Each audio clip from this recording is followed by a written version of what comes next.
Jaffa Jerusalem Railway. I'd like to say, before I get on with my talk, that I owe a lot to Ken Menning and to Paul for their tremendous help. Paul told me that not long before he died, that he remembered about 15, 20 years ago, I brought him lunch. I hope other people brought him lunch and I was not the only person. Certainly it paid off because he gave me a tremendous amount of help, telling me where to look and, more importantly, where not to look.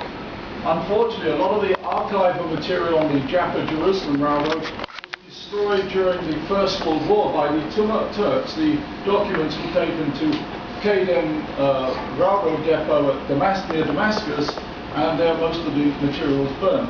I've been interested in the Jaffa Jerusalem Railroad for about 20 years. Finding information about this railway is very difficult. Most of the sources are outside Israel. I'm sure there's a lot of material in Germany and Turkey. I've not had the time or the funds to look for that material, but I have found a lot of useful material, particularly photographs in the United States and also in the United Kingdom. Now, I'm from the UK, as you can probably tell from my voice. It was very easy for me to find the sources in the United Kingdom, particularly at the National Archives. One of the important things about railroad and transport construction in the Holy Land, in fact in the Near East, in the 19th century, was that consular officials took a great deal of note of what the consular officials from the West took a great deal of note of what was happening in the Ottoman Empire, especially in its outposts, such as was then Palestine or the Holy Land.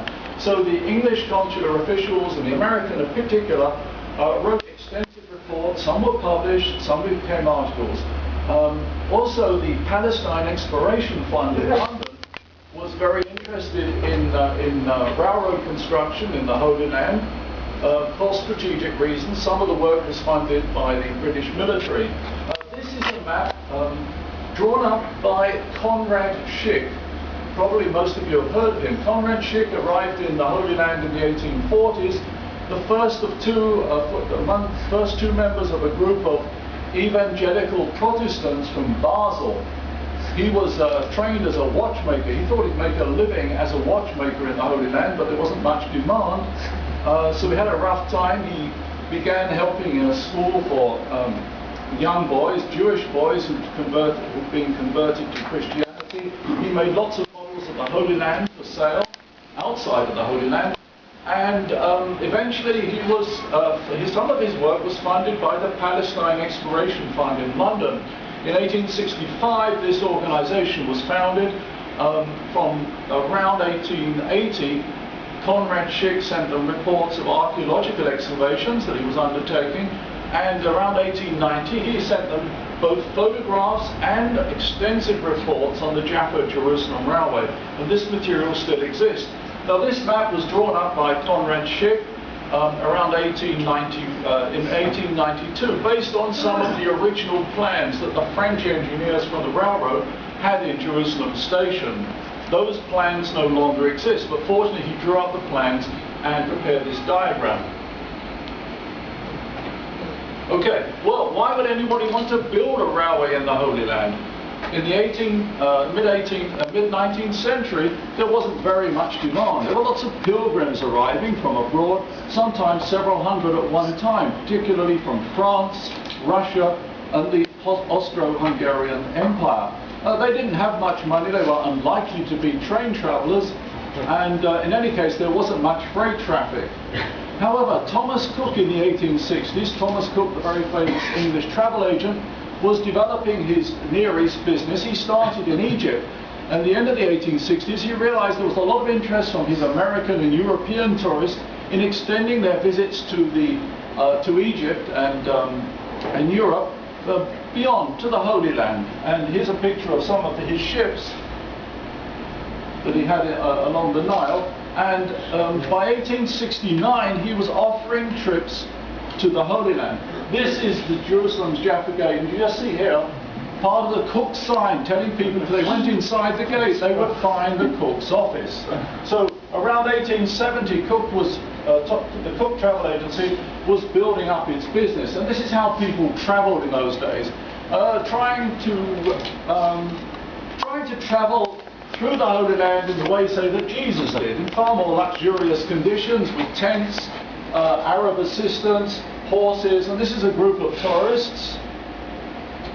These are their conditions, far nicer than the conditions that Jesus lived in, but they all like to believe that they were following in Jesus' footsteps. And here's another group just sitting off on horseback. So the main way of getting around the Holy Land was on horseback. And to get to the Holy Land, most people arrived at Jaffa. But it was very difficult to get off the boat at Jaffa. None of the ships could approach the harbour, so the tourists had to get off the boat and get into these little boats and be rowed ashore by quite skillful Arabs. It was quite a busy trade, and the Arabs made a lot of money out of it, as did other oarsmen who were brought in for this special trade. So the problem of getting to the Holy Land was, firstly, it was difficult to get off the boat at Jaffa. You got off the boat, got into a tiny, got off the main ship, got on a small boat, and then were rowed to shore. And this is a typical boat by, belongs to a man called Brother Floyd, an American who arrived with a colony of Americans that set up in Jaffa. Most of them went back with Mark Twain's boat in 1867. One or two stayed on, including Brother Floyd, and became one of the principal travel agents or agents for companies like Thomas Cook. And here you see his boat then ready to take people ashore.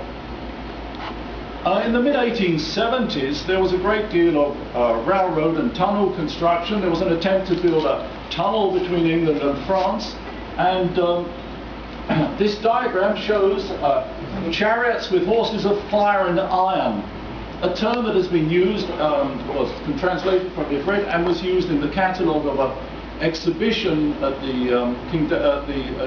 David Museum in Jerusalem. In fact, that will probably be the working title of my book.